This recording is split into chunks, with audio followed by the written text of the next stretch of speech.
Nós, na semana passada, vimos adquirindo conhecimento de inglês e também a primeira crítica feita por Kant contra parcialmente a favor do empirismo inglês.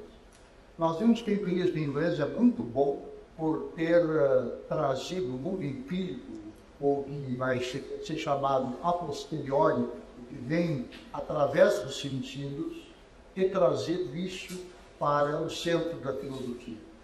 Por outro lado, o empirismo inglês falhou completamente em explicar os princípios necessários, que são necessários sempre, em todos os tempos, em todos os lugares, para todos os homens e mais, para todos os seres pensantes. Deus, anjos, se existem, tem que seguir princípios que são os princípios, por exemplo, da lógica, da matemática, ou para ser bem breve, o princípio de identidade e o princípio de não contradição. Os empiristas não conseguiram explicar por que esses princípios eram necessários e válidos para todos, a vigência. E nós vemos que Kant faz uma tentativa de juntar o empirismo inglês por um lado e a filosofia do continente, a filosofia das essências, numa única estrutura que ele vai chamar crítica da razão pura. Então tem aquilo que vem de fora, o a posteriori, só que tem algo muito importante do ponto de vista filosófico, tremendamente mais importante, que é aquilo que vem de dentro, aquilo que vem da própria estrutura mental de nós homens. Só que não é de um homem em particular que isso veio. Isso veio do que Kant chama o eu transcendental. Um eu que paira por sobre todos os seres pensantes, Deus, anjos, demônios, homens, de tal maneira que todos têm que dizer 2 mais 2 é 4. Nem Deus, se existe, pode dizer 2 mais 2 é 5. Apesar da onipotência, o próprio Tomás de Aquino diz, Deus tem que dizer 2 mais 2 são 4. Ou seja, Kant introduz algo que perpassa, ou paira sobre todas as mentes, e este algo não existe como uma coisa, a vergonha não tem existência, este eu é algo que vige. Vigência, validade, é uma coisa diferente da existência. Nós aqui existimos, a água existe, o microfone existe. Agora, vigência é quando a gente diz 2 mais 2 é 4. É a vigência de princípios da matemática, da lógica e talvez alguns da filosofia.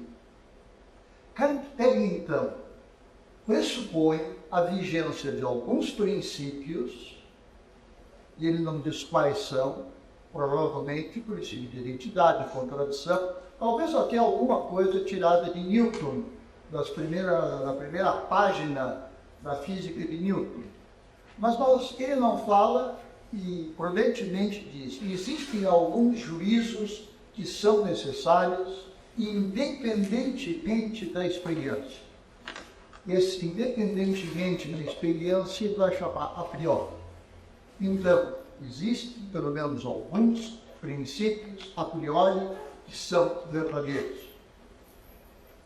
E ele vai acrescentar são juízes sintéticos, porque o predicado acrescenta algo ao sujeito. A partir disso, ele diz, para que isso seja possível, nós temos que admitir que haja um eu transcendental pairando por sobre todas as mentes, e temos que admitir também que este eu influencia todos nós quando nós pensamos. E é por causa deste eu universal que vige que os primeiros princípios têm a vigência assegurada. E agora eles perguntam, bom, qual o conteúdo deste eu transcendental que vige, mas não existe, como fato, como coisa. E ele vai dizer, olha, o eu transcendental tem como conteúdo apenas o espaço vazio e o tempo vazio e as 12 categorias do entendimento, palavras de Kant. As 12 categorias, nós vimos, são 4 grupos de 3 categorias que Kant tira em Aristotle. Copia do índice de uma gramática. Que os juízos podem ser, do ponto de vista modal, necessários, possíveis, contingentes. Os juízos podem ser, do ponto de vista da afirmação ou negação, afirmativos, negativos e indiferentes a ambos. Então, aquele reuniu podem ser universais, particulares, singulares. Ele reuniu formas de juízo e diz apenas isso. Estas 12 formas de juízo são o conteúdo do eu transcendental. E o que ocorre quando nós conhecemos uma coisa é que a gente vê a cadeira meramente empírica, mas o eu transcendental que está dentro de cada um de nós, atuante, ele se junta com aquilo que vem de fora e então nós formulamos o juízo, a cadeira está de pé. O que é um juízo afirmativo e a contingente, que ela poderia estar deitada. Bom, filosoficamente, diz Kant, a única coisa certa é isso, que é afirmativo e que é contingente. E a cadeira? A cadeira sumiu. Do ponto de vista filosófico, a cadeira é um objeto em si desconhecido. Por isso, em Kant, o objeto é desconhecido. Para o filósofo, quem vai conhecer o objeto cadeira é um marceneiro. Quem vai conhecer uma cabra é o biólogo. De tal maneira que a filosofia de Kant se resume na conjunção do empirismo do lado com o essencialismo do outro lado, a posteriori e a priori. Só que ele reduziu, ele passou a lavar de pirocamo nas essências, nas formas platônicas, e ele agora só tem espaço e tempo vazio e 12 categorias. Por uma desinflação, uma deflação daquilo que seriam as antigas essências, as antigas formas. E no momento em que o filósofo começa a falar de coisas às quais não corresponde um a posteriori empírico que vem de fora, o filósofo se enrosca em antinomias insolúveis. Então, se Deus existe ou não existe, não há evidência empírica. Nós não enxergamos nem tateamos Deus.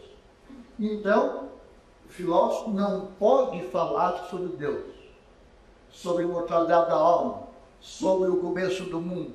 E quando ele fala sobre isso, não tendo a contrapartida empírica a posteriori, ele vai entrar em paralogismos, antinomias insolúveis.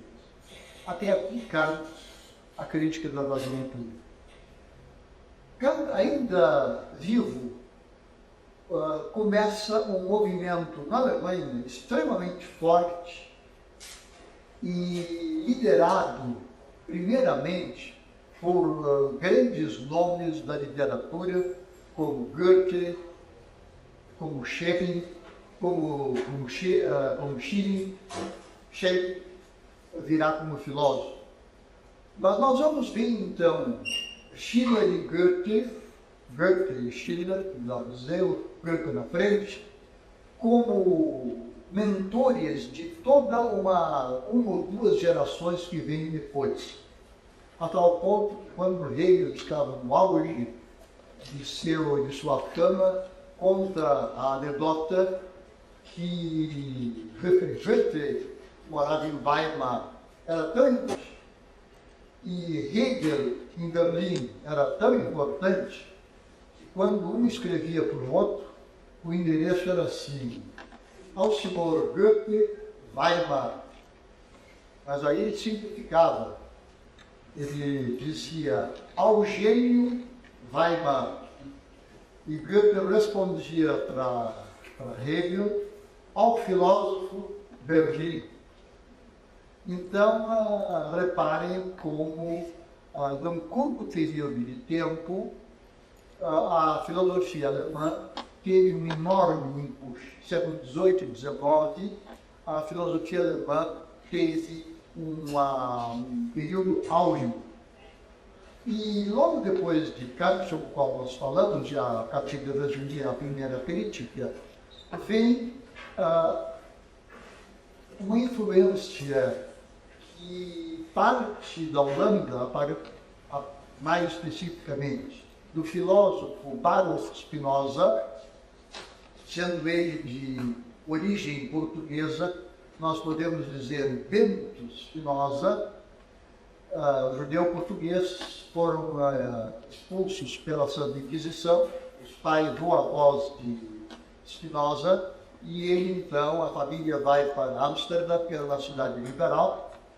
Spinoza, estranhamente, não tem contato direto com a tradição neoplatônica, como os outros todos tiveram, porque a gente, pegando a história da filosofia, cada filósofo neoplatônico foi discípulo de um que vinha antes dele. Platão, logo depois, como discípulo, e se reportando a Platão em Plotino, Santo Agostinho se reporta a Plotino, e assim vem até Nicolaus Cusanus na Renascença, Giordano Bruno no meio. Agora, Spinoza não conhecia esses filósofos católicos. Provavelmente, já com 12, 13 anos, Spinoza já era o que ele é, um filósofo neoplatônico. As más línguas vão dizer um panteísta.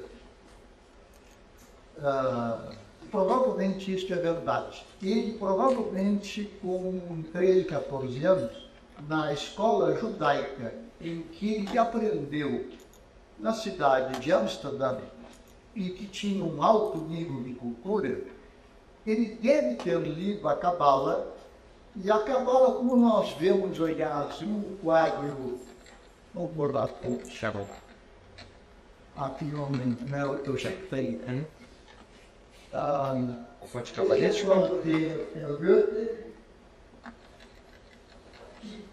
Ele mesmo, em sua autobiografia, Goethe diz que ele e toda a Alemanha estavam sob a influência de Spinoza. Todos os bem-pensantes eram espinosistas.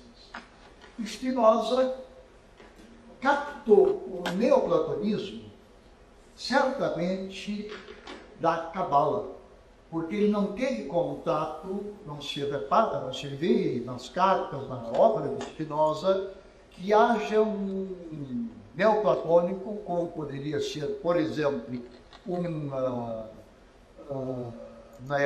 Agostinho ou o Yolanda Scott Eliúgena. Nenhum deles teve influência direta de Spinoza. Ele dialogava, mas em contraposição com Descartes. Descartes não é neoplatônico. Agora, a Cabala, esta biografia, ela é Cabala. Ela é pai que ela não ia poder ter a fonte neoplatônica. E a fonte neoplatônica, na Cabala, vai em paralelo com trechos da Cabala que entraram provavelmente em séculos anteriores, não se sabe, ninguém sabe direito quando, mas tem trechos grandes até na Cabala que são pelo neoplatonismo. O que é, de certo modo, muito estranho, porque esses textos neoplatônicos são contra a concepção judaica de Deus. Então, como é num escrito judaico, como a Cabala, tem textos que não são judaicos. Bom, a gente sempre interpreta e no fim sai aquilo que a gente quer. Isso acontece com a Bíblia, provavelmente aconteceu com a Cabala, Mas a pergunta é bem séria. Como é que esses textos entraram na Cabala? O fato é que Spinoza, como garoto, antes de qualquer curso superior, já tinha uma estrutura neoplatônica. E quando ele, recém-saído da escola, começa a sua vida intelectual, ele já está em conflito com o judaísmo de sua época. E por quê? Por um conceito de Deus. Todo o resto eles perdoavam a Spinoza. O fato dele discutir com Descartes, o fato dele tratar de teorias sobre ótica com Huygens, tudo isso era perdoado. Não tem nada a ver. Agora, quando ele, na ética, começa Deus sive natura, Deus ou a natureza, é uma frase, nem é uma frase, são 3 palavras, tão pesadas para um pensador ortodoxo do judaísmo, que os judeus da época excomungaram Spinoza. E ainda bem que só excomungaram, porque uma pessoa que exercer influência sobre Spinoza, Fonseca, um judeu português, esse foi queimado na fogueira em Amsterdã. Os judeus se juntaram com protestantes mortos, católicos provavelmente, e queimaram o Fonseca na fogueira. Spinoza escapou com uma excomunhão e publicou os livros sobre filosofia política e a ética ele deixou bem no finzinho. E não queria publicar, porque era o livro principal dele, porque sabia que aquele livro ia entrar em choque com a religião judaica, que era a religião da qual ele tinha sido excomungado. Só que nesses eventos, o manuscrito do principal livro de Spinoza corre a Europa, principalmente a Alemanha. E Goethe vai começar a dizer: eu sou spinozista. Se tem alguém aqui que leu Goethe com cuidado, e vai se lembrar que Goethe tem uma poesia, belíssima poesia, chamada a poesia cosmológica, em que ele diz que o que pensar do universo girando em torno da Terra, não é muito mais interessante pensar que haja um centro e em torno desse centro todos nós, inclusive, estamos girando, planetas e estrelas, e que tudo é uma única unidade, e que esta unidade de tudo que gira em torno de um centro, e que esse centro é Deus, que ao mesmo tempo ter o centro e tudo aquilo que gira em torno dele. Bom, dizer que é o centro católico ortodoxo subscreveria. Dizer que tudo aquilo que gira em torno dele, o católico ortodoxo não subscreveria mais, mas foi dito exatamente isso pelo cardeal católico Nicolaus Cusanus. Foi dito por Giordano Bruno. Goethe foi dito por Spinoza e Goethe põe isso numa belíssima poesia. E além dessa poesia, a influência pessoal dele faz nascer o idealismo alemão. Na Universidade de Viena aparece a figura de Fichte, que vai então, a partir de Kant, tentar reconstruir não mais um aristotelismo, ele é um dialético. Ele quer fazer um sistema neoplatônico piramidal. A partir do primeiro princípio, descer até a multiplicidade das coisas. Logo, aos pés dele já tinha Schelling e Hegel, que não foram oficialmente colegas de Fichte, que era já uma geração abaixo, mas que avidamente sugaram tudo que Fichte tinha para dizer e estavam em contato sob a influência de Goethe. Bom, aconteceu inevitável. Os bispos protestantes, assim como os judeus excomungaram Spinoza, os bispos protestantes excomungaram Fichte. E não só excomungaram, inventaram mais 5 na época e tiraram a cátedra. Aposentaram pelo AI-5 Fichte e que, não tendo onde ganhar a vida, ficou professor particular no castelo de Nobres, na nobreza. E Schelling e Hegel perceberam, então, que tinha que tomar cuidado para não sofrer as mesmas penas. Os três são protestantes. Quatro: Kant, protestante; Fichte, protestante; Schelling, protestante; e Hegel, protestante. Schelling e Hegel foram colegas, já no segundo grau, num seminário menor, Tübingen, e depois vão para Iena. E, inclusive, Fichte encarrega os dois jovens de fazerem resenhas, responderem a críticas, e daí sai a filosofia de Hegel. Geralmente a gente diz que Kant defende um idealismo crítico. A palavra idealismo agora está sendo usada em oposição ao empirismo. A palavra idealismo não significa que nós, com a nossa mente, criamos as coisas e eu penso cadeira e uma cadeira faço existir. Se fosse assim, eu ia pensar, a minha conta bancária está vazia, imagina $1 milhão, e $1 milhão está lá. Não é neste sentido que se fala em idealismo. Não é a mente que produz.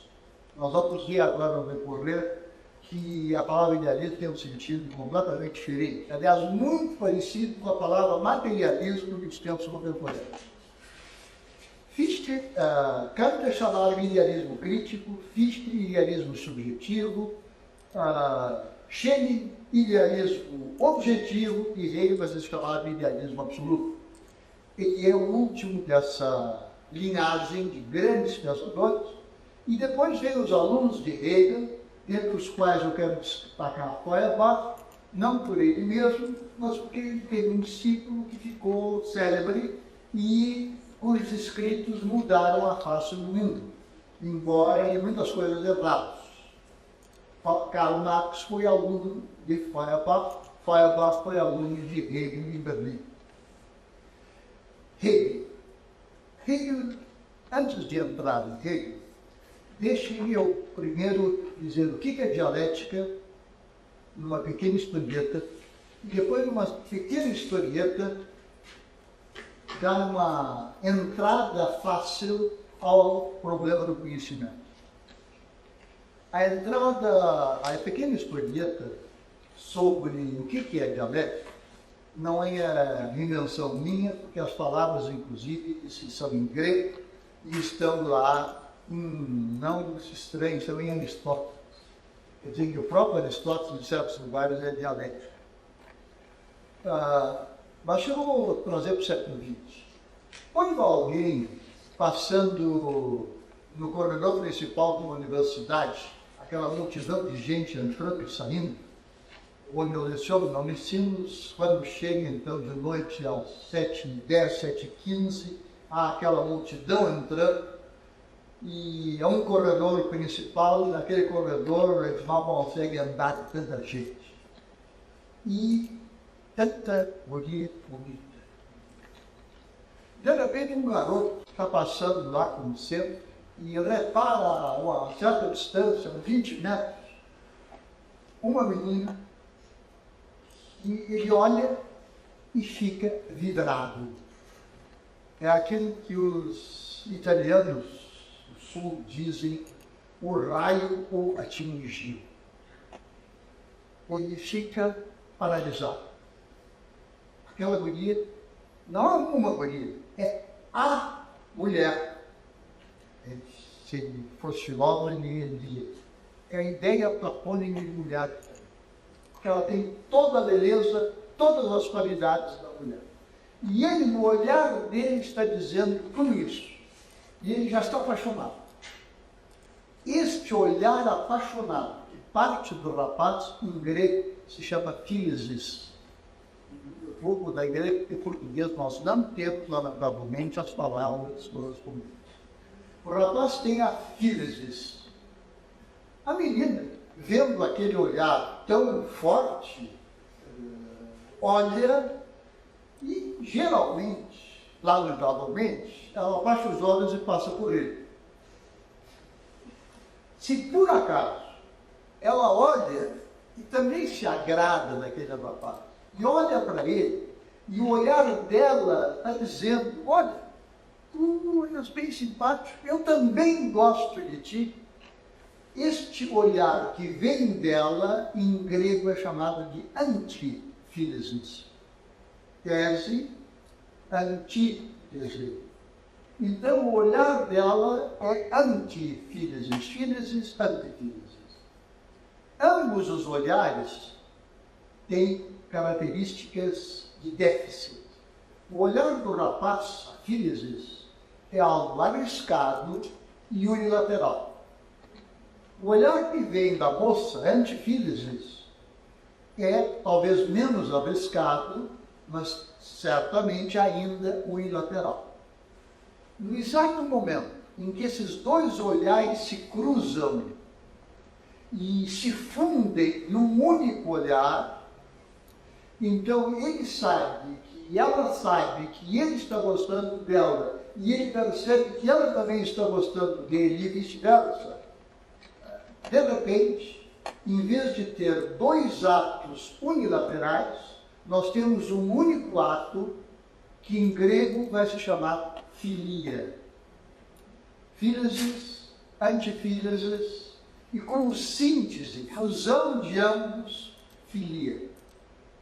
A característica da dialética, tese, antítese, síntese, é que tese e antítese, num plano mais embaixo, estão em certa oposição, até excludente, porque um não é o outro.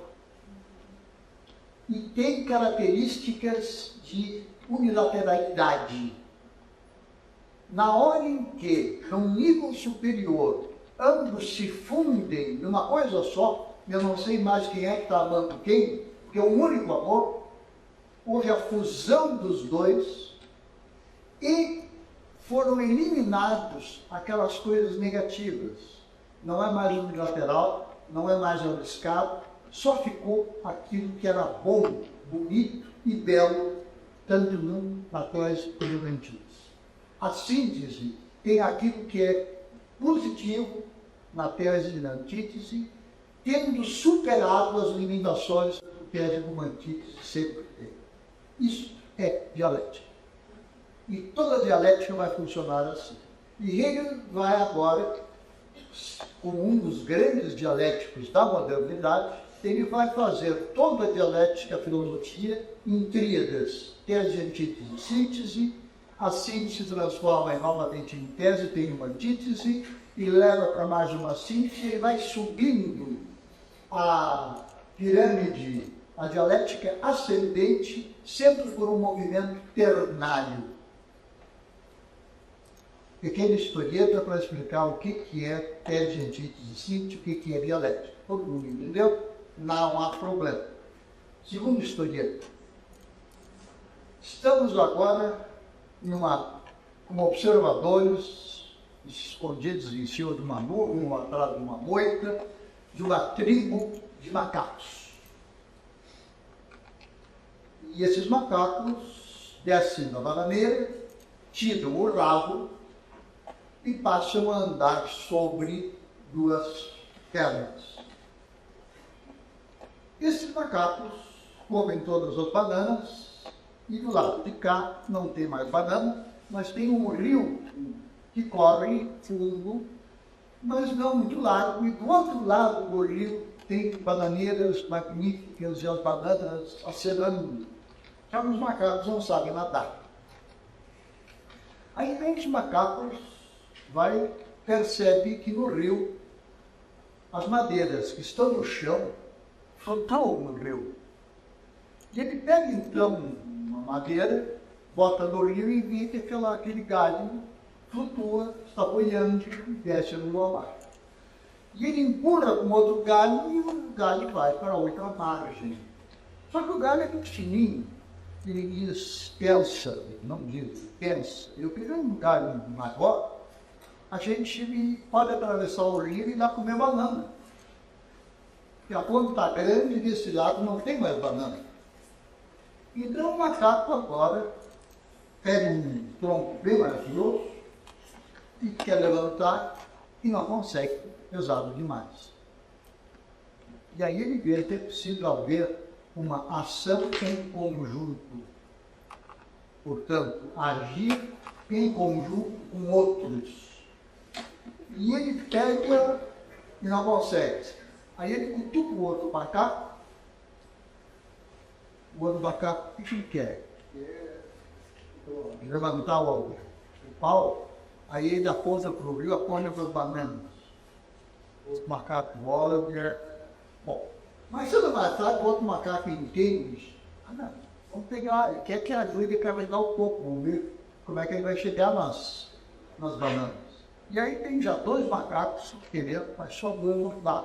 Ficar mais outros 2. Aí 4 macacos pegam no topo, e aí puxa um, cai, puxa o outro, cai. E aí o macaco, o líder, vê, não, precisa ver aí a união de esforços ao mesmo tempo, todo mundo tem que puxar ao mesmo tempo.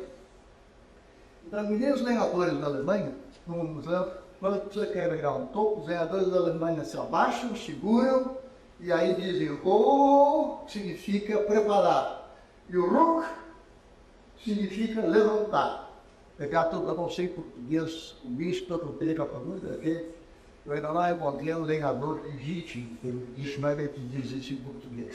Em alemão é "o ruck", e não significa nada. Só o grupo que significa. O grupo significa só isso. Ele segura ou prepara. Agora levanta. Ruck. Os macacos pegaram o ruck. E aí levaram o topo para o rio. O topo flutuou. Montaram no topo, atravessaram o rio, encheram a barriga de banana, voltaram de volta e foram dormir aquela cela. Aí, algumas horas, o macaco ainda acorda de novo, já fez a digestão, e quer comer mais banana. Desse lado não tem, só tem do outro lado. E ele quer levantar, vamos pegar outro pouco, vamos lá comer banana. E ele vê os outros todos aí dormindo, espalhados pelos cantos, aí ele se para aí no meio da tribo e diz: "oh, ruck". Os outros olham para ele e dizem. Aí, aqueles 3 outros que tomaram parte na primeira experiência bem-sucedida, dizem: "ah, eles estavam com fome de novo". Aliás, nós também estamos. Vamos lá ajudar, procurar um topo. 4 são suficientes, a gente carrega para o rio, vai para o outro lado e vai comer banana e volta em cima do coelho. Aí então, a palavra "ruck" vem e faz uma segunda vez. Se agora, uma terceira vez, está todo mundo deitado, o macaco diz "ruck", os homens olham assim para ele, abrem um olho, depois o outro. Nós andamos de barriga cheia. Deixa ele dizer o "ruck", nós ficamos deitados no lado. E vamos ver, daqui a pouco talvez a gente tenha vontade. Depois, qual é agora a diferença que houve? No primeiro caso, nós tivemos, primeira característica, é uma ação em conjunto. Não existe linguagem privada, singular, de um indivíduo. Não existe. 2, aliás, isso foi demonstrado na verdade por Wittgenstein. Demonstrado duramente. 2. Na primeira tentativa, o "ruck" foi pronunciado no contexto da ação que estava acontecendo. E foi pronunciado para ritmar aquela ação, para que todos fizessem o esforço ao mesmo tempo. Porque se faz um esforço, depois faz o outro, não, tem que ser, prepara, e aí todos levantam. Aí a gente chega, atravessa o rio e chega nas bananas. Neste contexto aqui, o "ruck" é um sinal, que nem o maestro fala tuta, que nem nós, quando fazemos outros sinais, para que haja uma convergência de ações, para que as ações sejam simultâneas ou consecutivas. Então o maestro faz primeiro as cordas vocais, depois ele puxa o tenor. Bom, ele pode ser ao mesmo tempo. Então, o que o maestro faz? Ele dá um sinal com a batuta. O que os animais fazem? O que agora, nessa época do ano, os sabiás estão fazendo? Estão emitindo sinais. O sinal, dentro do contexto, é um sinal dentro do contexto, dentro de uma totalidade contextual. Signum in toto, sinal dentro de uma totalidade. A terceira vez que o macaco disse o Uruk, ele disse o Uruk fora do contexto. Aí nós temos um sinal descontextualizado, fora da ação. Só que aqueles 3 macacos que participaram da primeira ação compreendem o sentido deste sinal como um convite. Vão levantar o topo, atravessar o rio, comer banana e depois voltar. Então, aquele sinal, na terceira vez que ele é pronunciado, mantém um sentido, embora ele esteja descontextualizado. Mas, embora descontextualizado, ele aponta para o todo da ação, dentro da qual ele tem sentido. Por isso é que só aqueles 3 macacos que conhecem a ação entendem o que ele quer dizer com aquele flatus vocis, com aquele sopro da voz, horuk, aquele grunhido. Aquele grunhido agora ficou um sinal que aponta para o todo, mas o todo não está aí. A gente precisa reconstruir o todo, fazer o todo. O sinal está fora do todo. O maestro subiu, está com a batuta, mas não tem a orquestra, não se reuniu. Na hora que o maestro está com a batuta, está dando um sinal, mas não há resposta, o sinal significa alguma coisa? Significa. Mas está faltando o todo. Mas se tem um músico escondido num canto e vê o sinal, o maestro quer fazer isso, só que os topos não estão aí, o tenor subiu, mas o que ele quer estar fazendo é um sinal que aponta para o todo, um todo, num evento não existente. Então, existem sinais que estão dentro de um todo e ritmam aquele todo. E geralmente tem nexo com aquele todo. Por exemplo, para carregar, para pôr para levantar. Prepara, levanta. Quando agora a gente diz isso fora do contexto, continua apontando para um contexto, mas só para aqueles que conhecem o contexto vão surgir esse sinal. Historietas sobre primatas que desceram da bananeira, tacaram no rabo e pronunciaram a primeira palavra, começaram a criar a linguagem. A linguagem é exatamente isso. Na linguagem, nós pegamos sinais dentro de um contexto e esses sinais continuam tendo sentido, apontando para algo, mesmo que a gente tira fora do contexto. Só que só aqueles que conhecem a totalidade do contexto entendem o que o sinal significa. Por isso ele tem que aprender outras línguas, senão não adianta. Se a gente não compartilhou o aprendizado da ação conjunta, a gente não sabe o que sinal significa. 2 historietas e que vão nos introduzir tem mais que elas são humanas mesmo, pela árvore. Qual é a filosofia, a teoria do conhecimento de Hegel? Eu, em vez de trazer hoje o Hegel original com seus erros e defeitos, eu vou trazer hoje um Hegel corrigido e atualizado no século XXI, como eu o defendo, Eu não defendo Hegel, eu não sou neo-hegeliano, eu corrijo coisas de Hegel. Porque como a semana que vem nós temos muito menos tempo, eu vou deixar para a semana que vem mostrar os erros de Hegel e as diferenças que eu apresentei hoje e do que o original tem que está diferente em alguns pontos. Mas hoje, então, é 90%, 80% de Hegel, com algumas correções minhas que eu vou explicar. A dialética é ascendente e depois descendente, desde Platão. A dialética ascendente parte da multiplicidade e vai até o primeiro princípio.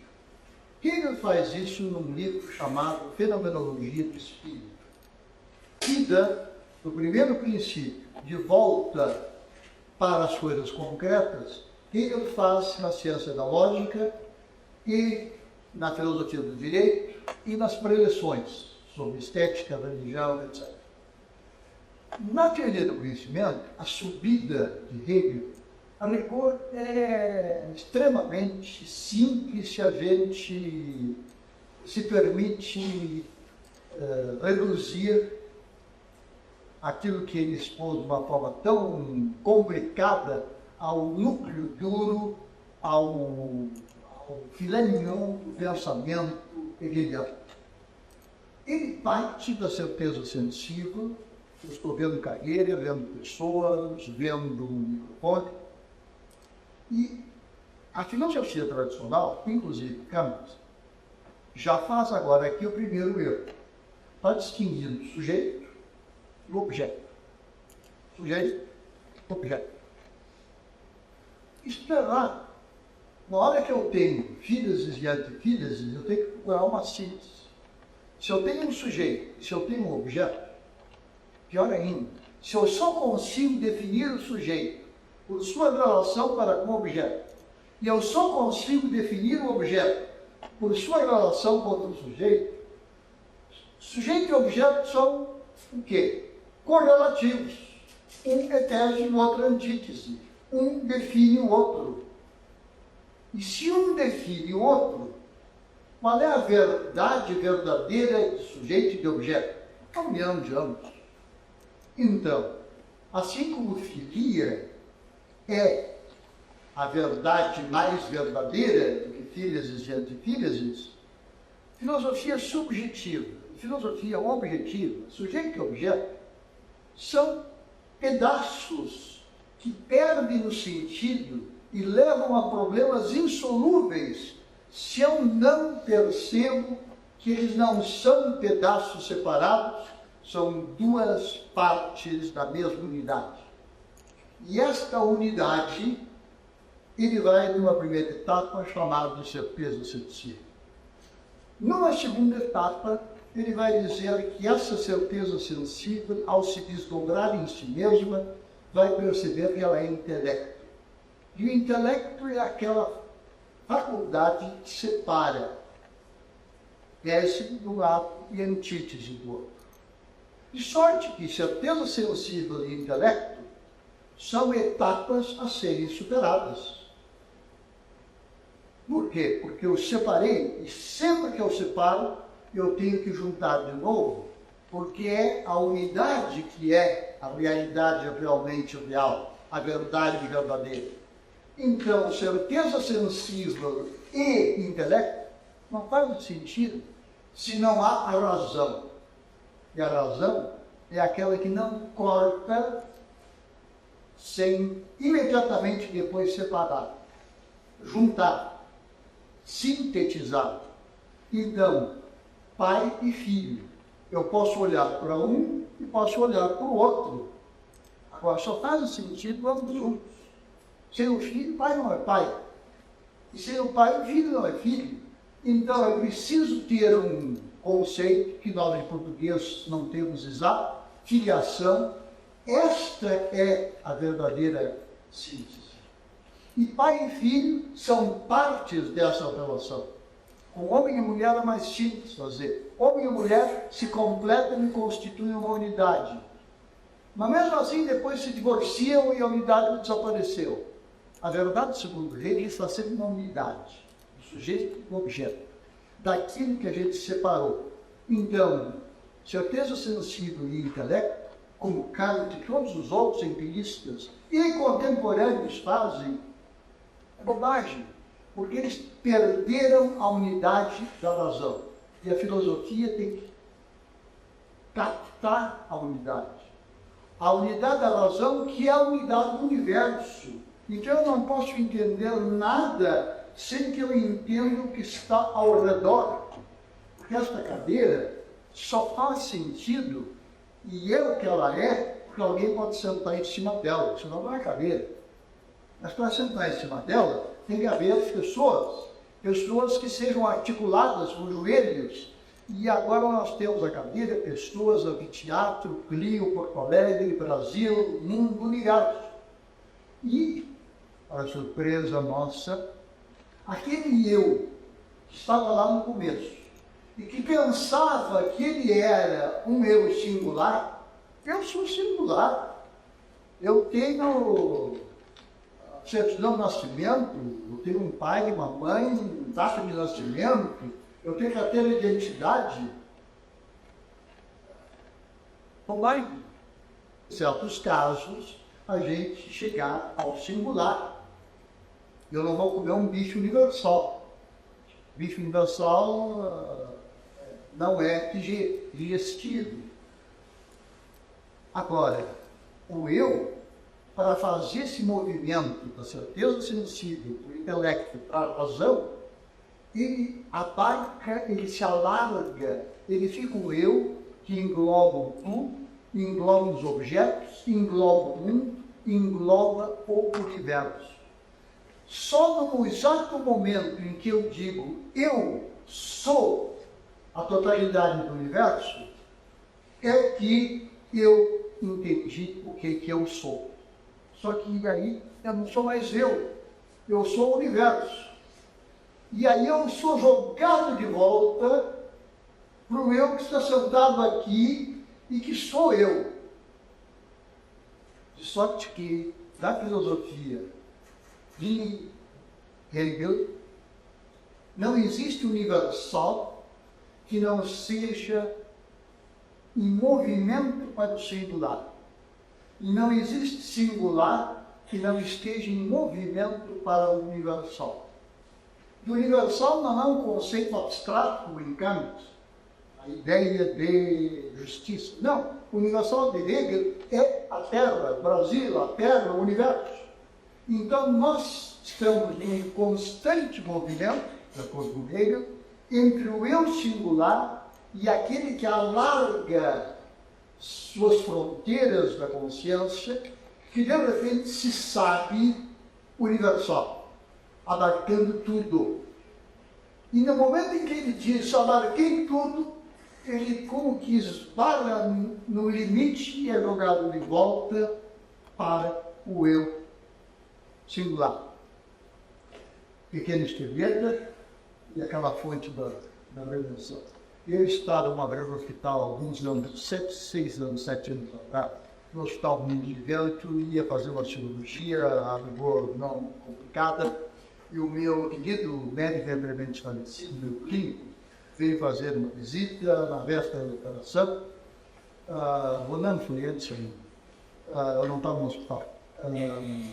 E me disse que, olha, tu vai assistir fazendo cirurgia, não sabe, assim, tem que ser autorista, anestesia, cirurgia.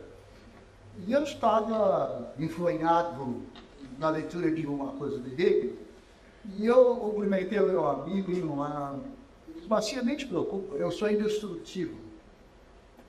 Ele olhou para mim assim, se eu tivesse já morreu. Então, na véspera de uma operação, nada. E aí eu percebi, fechei o livro, mas você senta aí, desculpe. Deixa eu te explicar. Não é eu ser destrutivo. Este eu circular aqui, claro que é destrutivo. Claro que eu nasci, que eu estou vivendo, que eu posso morrer amanhã, posso morrer daqui a 5 anos, 10 anos. Agora, quando eu falei contigo, disse que era indestrutível, não era este eu que estava falando, era o eu que é o universo. O universo é indestrutível. E quando a gente tem dúvidas, o que a gente é, a gente tem que sentar na frente daquela fonte e ver que a água é uma só. A água sobe até lá em cima, na esbórnia, sai a quarta água e cai na primeira bacia. Que, de acordo com Hegel, vem o nome de lógica. Lógica em Hegel significa ontologia, significa teoria sobre Deus, significa filosofia geral, é o núcleo da filosofia. A lógica transborda para todos os lados e produz a filosofia da natureza, naturfilosofia.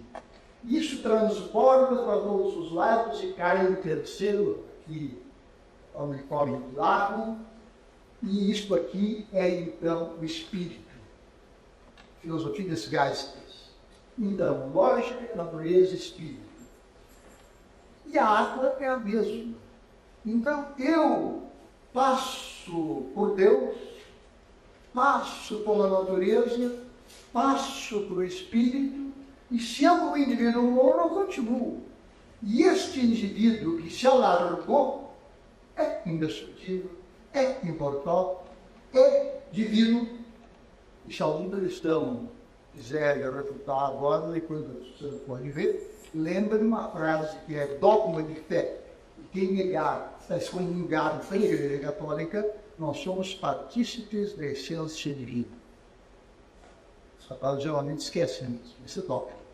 Eu não estou me fazendo agora em dogma, não me interessa o dogma, mas me baseando na filosofia de Hegel. Eu sou singular e universal ao mesmo tempo. O problema é que eu não posso focalizar as duas coisas ao mesmo tempo. Quando eu me focalizo ao singular, eu tenho sempre o perigo de perder o universal. Quando eu focalizo o universal, eu tenho o perigo de perder o singular. E entre o singular e o universal tem particulares, um monte de particulares. Então, eu sou porto-alegrense, um particular. Sou brasileiro, outro particular. Sou latino-americano, sou habitante da Terra, sou homem. Quando eu digo eu sou o universo, eu tenho o universal. Legal você perguntar, mas conhecimento, onde é que está o conhecimento? O conhecimento está no fato de que eu, todo o tempo, já sou objeto. O sujeito e o objeto, em cada etapa, são idênticos. Não há mais aquela separação feita tanto por Platão, como por Aristóteles, como por Tomás de Aquino, como em Kant. Não há mais isso. Eu sou a cadeira. Só que eu sou a cadeira de maneira diferente que eu sou este eu. Eu já podia ter vindo com outra calça e com outro casaco. Eu podia pintar o cabelo. Eu podia deixar crescer a barba. Então, há possibilidades de inúmeras variações. Agora, não há eu que seja completamente singular. E não há jeito de nós expressarmos o singular a não ser apontando o dedo. Porque tudo que a gente diz é universal. Se eu digo cadeira e olho para esta, todos vocês que não são loucos, pois ele está pensando naquela cadeira. Agora, eu disse cadeira, e cadeira são milhões de cadeiras. Se eu quero dizer esta cadeira, eu tenho que, com o dedo, dizer que é esta. O problema é que o dedo só funciona se vocês têm os olhos abertos. Vamos fechar os olhos. Se digo essa cadeira e faço isso, ninguém está pensando que eu estou falando de outro singular. O singular remete sempre para o universal, e o universal remete sempre para o singular. Por quê? Porque eu sou tudo isso. E este eu só pode dizer, expressar o singular, agindo em cima dele. E o universal também, porque eu estou sempre neste universal. E esta ação que abarca o universal, a gente chama de ação ética. Eticidade não é mais como encanta apenas que as normas da minha ação possam ser elevadas ao estatuto de uma lei universal. Não, a norma da minha ação tem que incluir a totalidade do universo. Se eu estou prejudicando este, aquele, o rio, um cachorro, eu tenho que pensar 2 vezes para ver se a minha ação não está sendo antiética. Porque essa coerência universal é o critério de eticidade. E não é abstrata. Se eu perco a linguagem, eu continuo pensando. E o pensamento funciona dessa forma.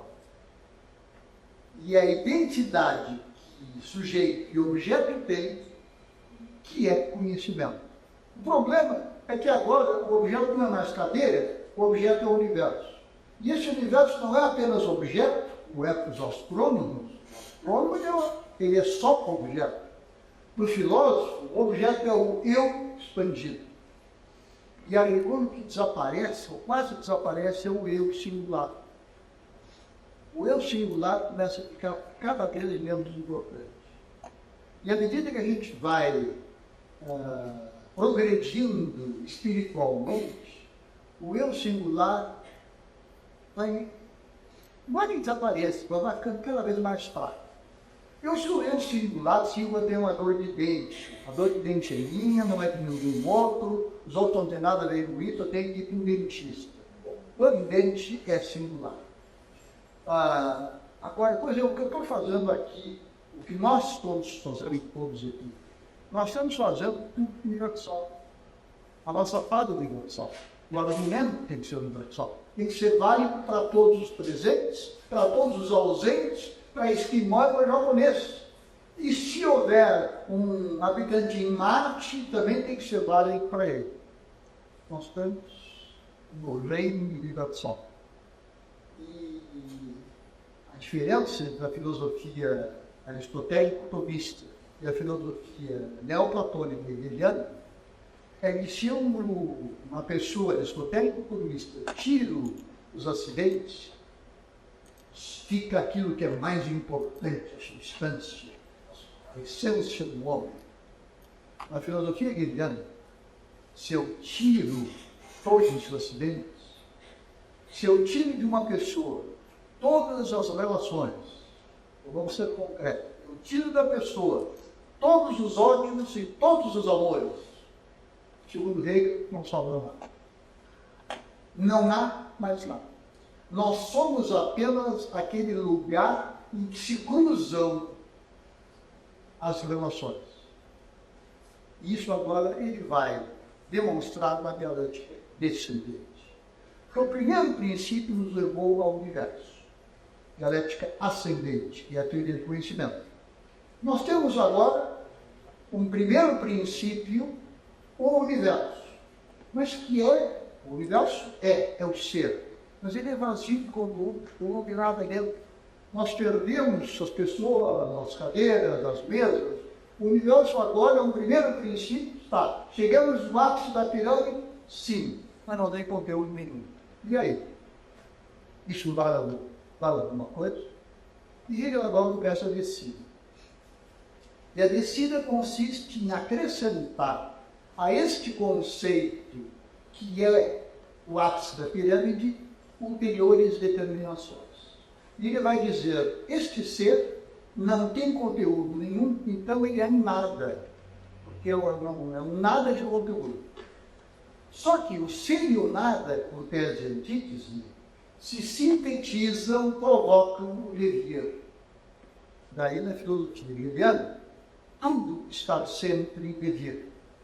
Ele é um discípulo de Heráclito, da antiguidade, e não de Parmênides.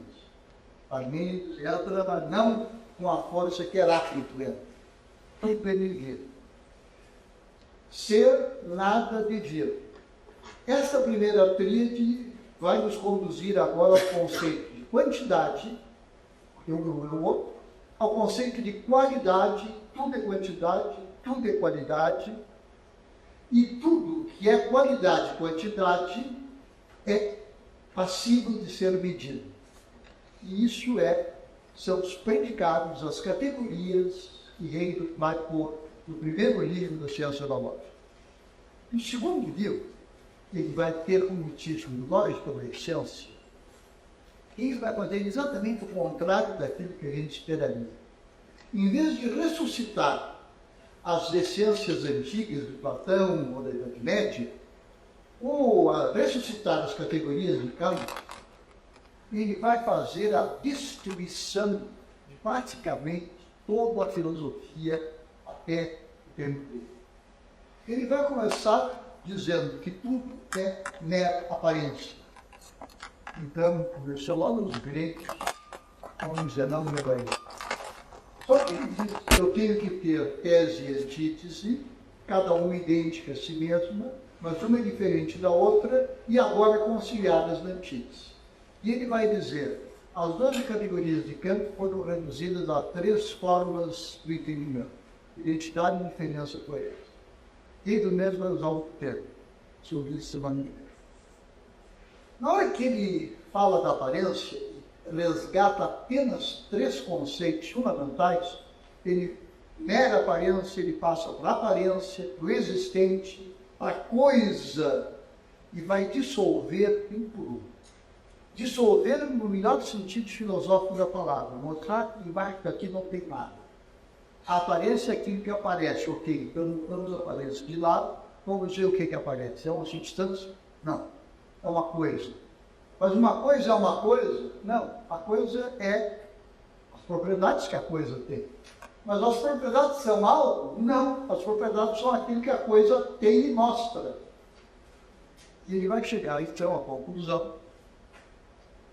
Ele vai falar do absoluto, vai mostrar que o absoluto de Spinoza também se dissolve nos modos que Spinoza falou, vai mostrar que as modalidades das éticas modais também, uma implicada com a outra, e vai terminar essa segunda parte da ciência da lógica, tremendamente destrutiva, porque não tem mais substância, não tem mais forma, não tem mais acidente, não tem mais substância, tem apenas a grande substância do universo em movimento, qualidade, quantidade, medida, identidade, diferença e coerência, e todas as outras grandes categorias da metafísica de 2.400 anos estão sendo coroídas, como aliás depois vai ser feito por Nietzsche e por Heidegger, que pensaram que Hegel não tinha feito. Não entenderam que Hegel tinha feito. Porque a linguagem dele realmente é muito difícil. Depois de chegar ao chegar no último capítulo da segunda parte da lógica, ele vai dizer tudo a relação. Sim, essência, existência, substância, acidente. O que ele, no fundo, está fazendo é mostrar que não existem coisas, existem relações. O mundo é uma rede de relações. O que deixaria físicos contemporâneos extremamente satisfeitos, porque ele está fazendo com antecipação uma sua espécie de mecânica quântica. Não é nem corpúsculo, nem onda, é as duas coisas. Não dá para separar os dois, não dá para separar um dos mais fortes. Então, curto e grosso, uma pessoa que esteja sentada à minha frente, segundo a tradição aristotélico-turista, tirando os olhos de amor, o estímulo principal, que é a substância humana. Acabando com Hegel, tirando os olhos de amor, não sobra nada. Porque eu sou a relação que eu tenho para com os outros e vice-versa. Sem relações, nós deixamos de existir. E o universo inteiro é uma rede de relações. E nos lugares em que essas relações ficam mais densas, uma se enrola na outra como num nó, numa rede de pescador, então ali parece ter uma realidade mais real, mas não é. É apenas as relações que ali estão sendo descontextualizadas e eu penso, agora eu tenho um homem, ou agora eu tenho um corpúsculo, que nada. Eu continuo tendo apenas as relações, só que ali elas são mais densas. Elas parecem ser um corpúsculo ou um indivíduo. O indivíduo é o indivíduo só. Espero a segunda parte para poder a gravação ser usada.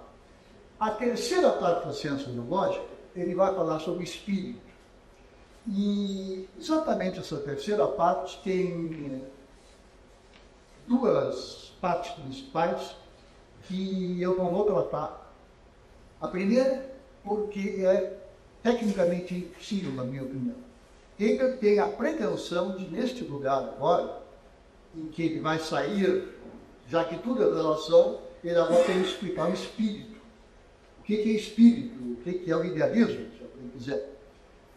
E não pode falar do espírito sem falar do espírito subjetivo, espírito objetivo, e depois vai ter o que ele chama de ideia absoluta.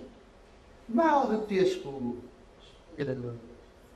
espírito subjetivo, ele tem a pretensão de fazer uma lógica de todas as lógicas existentes e possíveis, ou seja, uma metodológica.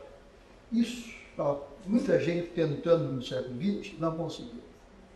Agora, um dia, provavelmente alguém vai conseguir.